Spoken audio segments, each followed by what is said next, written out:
Hello, Phil Riches, Sales and Marketing Director, Keystone Property Finance. I want to give you an overview of the recent HMO changes, how this will help you in terms of placing HMO cases for your clients, and how this will affect your business moving forward into 2020. What I firstly want to do is to give you an overview of the previous HMO regulations prior to the launch of the new regulation system on the 1st of October 2018. What was a previous HMO? It was a property that was 3 stories with 5 or more people from 2 or more households where they were sharing a toilet and bathroom. These properties required a mandatory licence within the UK, of which there were about 60,000 issued up until the 1st of October. So what has changed? From the old regulations of a 3-storey property with 5 or more people, it has now changed to become any stories with 5 or more people living within the property becomes a regulated and mandatory HMO. However, what councils have done and what has happened within the white paper is that not only the story rule has been removed, but also minimum bedroom sizes have been implemented, with a minimum bedroom size for a single person residing in that room now requiring a 6.52 square metre room and 2 people residing in the room over 10 square metres. This is now something that is becoming even more apparent as valuers look at HMO properties moving into the new regulations. So following on from the impacts of the legislation changes, let's now overview how this will impact both lenders and landlords, because both will be impacted by these changes. First and foremost, let's look at us as lenders. Keystone Property Finance has lent within the HMO market for over 6 to 7 years. However, let's see what has happened with regards to lenders that have lent within the market but are unaware that they have HMO properties within their lending book. Those lenders may well have lent to a property that was let to a couple or a family. However, the landlord has now decided to let that property to 5 different people living within the same property. Because of the legislation changes, they now have been required to apply for and will have applied for a mandatory licence. What does that mean, however? It means that the council has a duty to actually inform the lender that a mandatory licence has been applied for on a property on which they have a mortgage. And because there is a mortgage outstanding, that lender will then contact your client to advise that the mortgage criteria and conditions they have does not allow them to let it as an HMO property. This could require your client to be in a position that they need to remortgage that property or to repay the debt to their current lender. Has this happened, and is it happening? The answer is yes, and yes, it may well happen. In addition, in terms of the changes, what else is required? Underwriters need to be aware of what is happening within the local council market and within the local council areas. At Keystone, our underwriters are not only fully trained to understand the HMO market, but also have significant experience within this market. That gives us an indication and helps us ensuring that we can transact and process HMO applications completely, fairly, and with great detail. The other area that this will impact is in terms of valuers.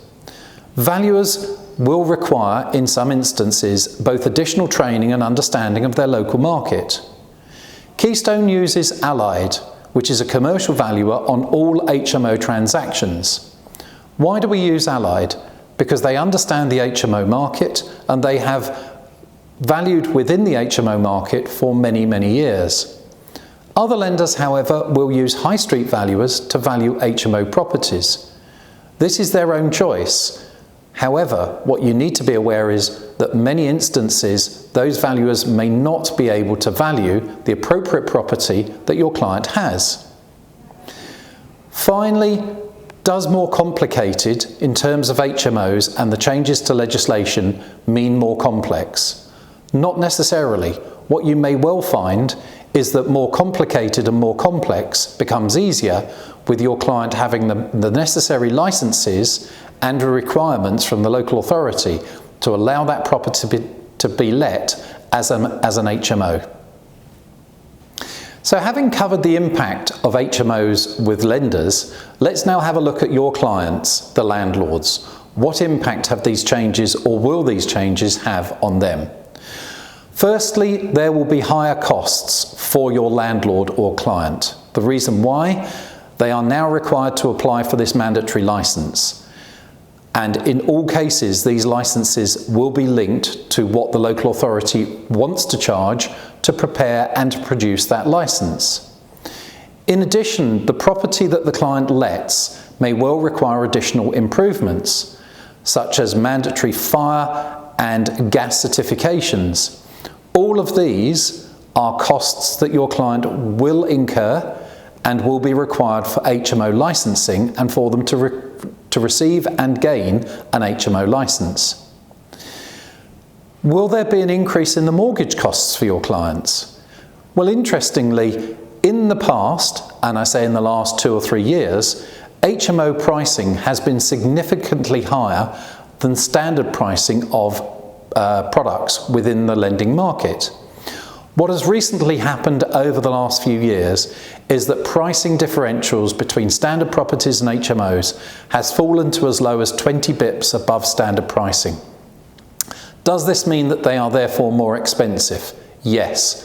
But are the returns that the client receives on an HMO property significantly higher? Absolutely. So that would be the reason why the client would want to consider and implement an HMO within their property.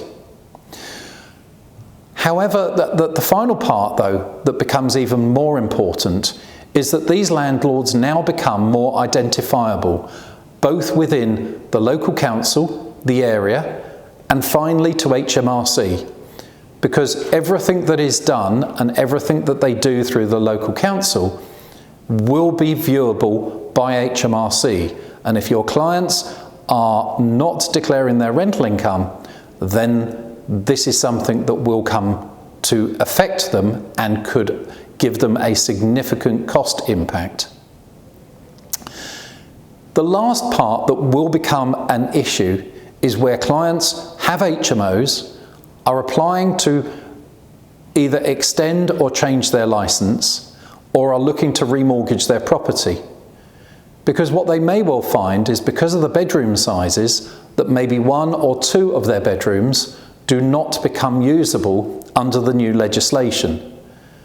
You could therefore find a client that has a 6-bedroom HMO finding that they now can only get a license for 5 beds, or even in some instances a license for 4 beds, because the bedroom sizes are too small and the council will not allow them now to be used.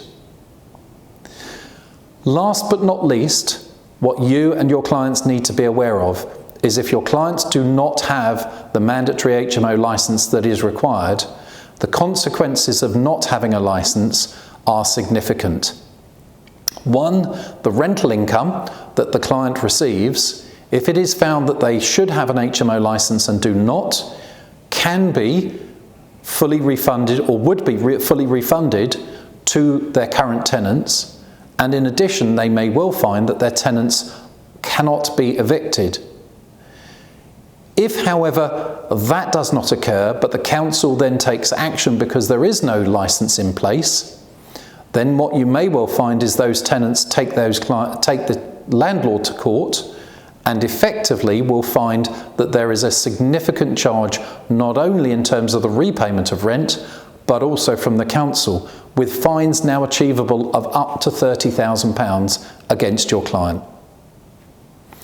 If from this short overview of the HMO regulations and changes you have any queries, cases or inquiries, please contact either your local BDM or our internal sales team, who will be delighted to assist and give you any guidance in terms of the local market that your client trades in. Please contact us on 0345 148 9086